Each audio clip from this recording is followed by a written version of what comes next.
सुप्रभात। नमस्कार साथियों, और आपका स्वागत है मेरे यूट्यूब चैनल वन कर्तव्य और जीवन शैली में। और दिनचर्या प्रारंभ हो चुकी है। तो मेरे पीछे देख रहे होंगे आप, मेरे इको टूरिज्म संस्थान है चूना खान। तो हरा भरा दिखाई दे रहा होगा, पर बहुत ज़्यादा सफाई व्यवस्था बहुत चल रही है, क्योंकि घास इतनी जल्दी बड़ा हो जा रहा है। और लगातार हमने तलवारें बना रखी हैं, और इसमें रोज़ कार्य हो रहा है। रोज़ इसमें कटान वगैरह हो रहा है। मेरे पीछे और देखेंगे आप, बंगला है। और क्योंकि ये बहुत पुराने हैं और बहुत अगर देख रेख ना की जाए तो बहुत जल्दी डैमेज होने का खतरा रहता है। दीमक इतनी लग रही है बहुत ज़्यादा। और झाड़ी साफ़ सफाई हो रहेगी तो सांप कीड़े का डर भी कम रहेगा। तो कल भी आपने देखा होगा मेरे वीडियोज़ में, तो एक जगह हाथी का आने का समाचार था। उसका फसल क्षति को रिपोर्ट किया, और उसके बाद किसी को सांप के द्वारा काटा गया।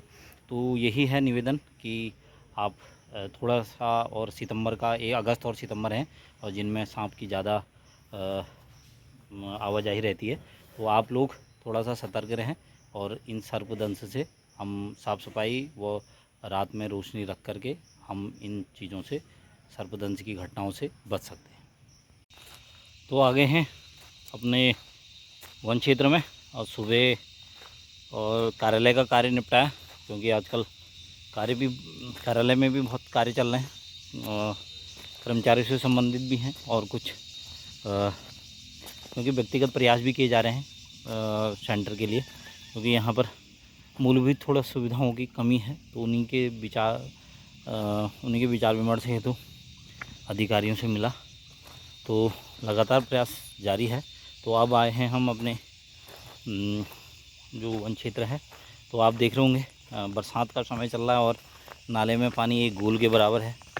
और क्योंकि इधर का जो क्षेत्र है, बीच में पहले तो शुरुआत में तो अच्छी बारिशें हुई, पर अब जो है बारिश खाली जो लास्ट सितंबर में बारिशें होती हैं छींटे छाटे, उस तरह से हो रही है। और ये नहीं है कि अभी बारिश चली गई है, पर फ़िलहाल अभी ऐसे ही है कि हल्की बारिश है। और जो आप पेड़ वगैरह देख रहे होंगे पड़े हुए, इन पे भी सहमति हो गई है। जो बीच में मैंने पत्र लिखा था, तो उसमें भी इनको निस्तारण हेतु कार्रवाई करने हेतु निर्देशित किया गया है। पर यहाँ पर क्या है कि पत्र व्यवहार बहुत ज़्यादा है। अब ये निस्तारण की कार्रवाई हुई है, फिर हम इसका छपान करेंगे, मतलब इसको इंडिकेट करेंगे, फिर ये बताएंगे, फिर उसकी तरह से स्वीकृति होगी, और उसके बाद से इनका स्वीकृति के पश्चात ही कटान लगेगा। तो उसमें क्या होता है कि बहुत ज़्यादा लंबी अवधि हो जाती है, तो आपदा में इनको हटाया जा रहा है। तो ऐसे में बहुत लंबा प्रोसीजर चल जाता है। बहुत सुंदर नज़ारा, और बादल हैं अभी, और पर चटक धूप खिली हुई है, और बहुत ज़्यादा उमस है। और मच्छरों ने भी कान पे संगीत बजा दिया है, काट भी खोद रहे हैं।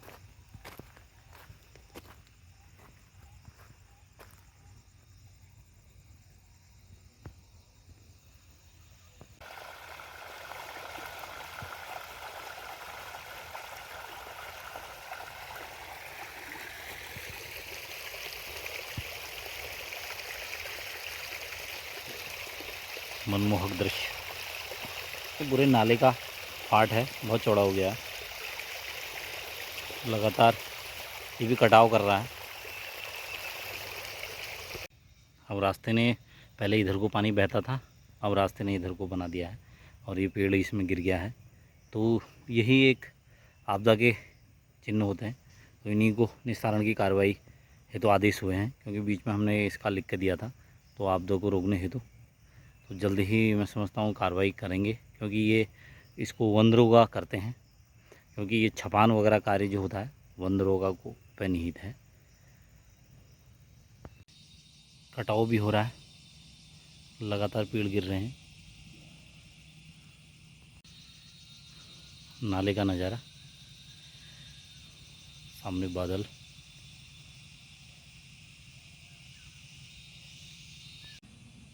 एक खूबसूरत सी तस्वीर, और हरी भरी जंगल, और बादल का आप स्वरूप देख रहे हो, नीला और सफ़ेद। और ये जो क्षेत्र हमारा वो आबादी से भी मिलता हुआ है, और बहुत भारी भरकम तरीके से आता है ये नाला। तो इसको कटाव जो हो रहा है, तो कटाव की बचाव के लिए तो इसके लिए भी कुछ जाल दीवार रखने का विचार करेंगे, तो कटाव ना हो मिट्टी का, क्योंकि ये नीचे इसके जस्ट गांव है, तो बचाने के हेतु, क्योंकि जो भी आरक्षित वन क्षेत्र होते हैं सारा जो वर्क है वो खुद हम ही करते हैं। तो साथियों, गर्मी अपने पूरे सबाब पर है। 3 किलोमीटर पैदल चल चुके हैं और मेरे पीछे देख रहे होंगे आप, बहुत शानदार दृश्य।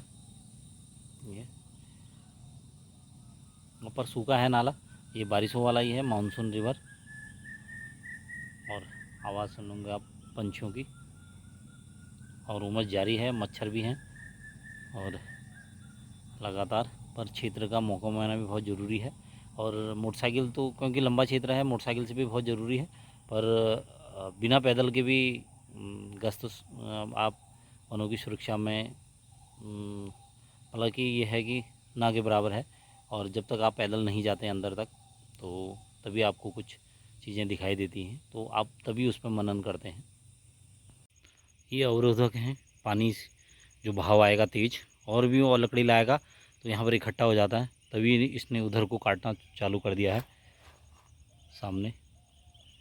तो इनको हटाना बहुत ज़रूरी है। सब जगह ये चीज़ें नहीं हैं, पर आबादी वाले इलाकों में ये चीज़ें हमें करनी ही पड़ेंगी। तो बाघ महाराज भी चले हैं, तो आजकल महाराज को भी जो है थोड़ा खुला हो चाहिए, क्योंकि ज़्यादा झाड़ियों में वो भी नहीं जाते हैं। कारण है उसका कि मुरे मच्छर बहुत ज़्यादा उनको भी दिक्कत करते हैं, तो खुला खुला लिया है नाले का सफ़र। काफ़ी ऊपर पानी है और यहाँ भी इसने कटाव किया है, नीचे सारा सूखा है।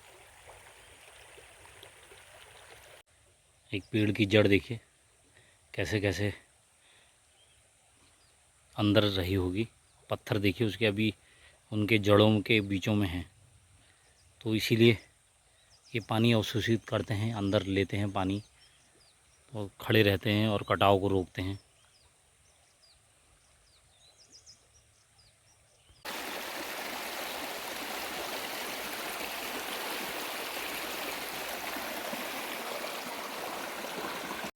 ये हमारा सागुन का एरिया है, ग्रामीणों की गाय भैंसें इस रास्ते से जाती हैं।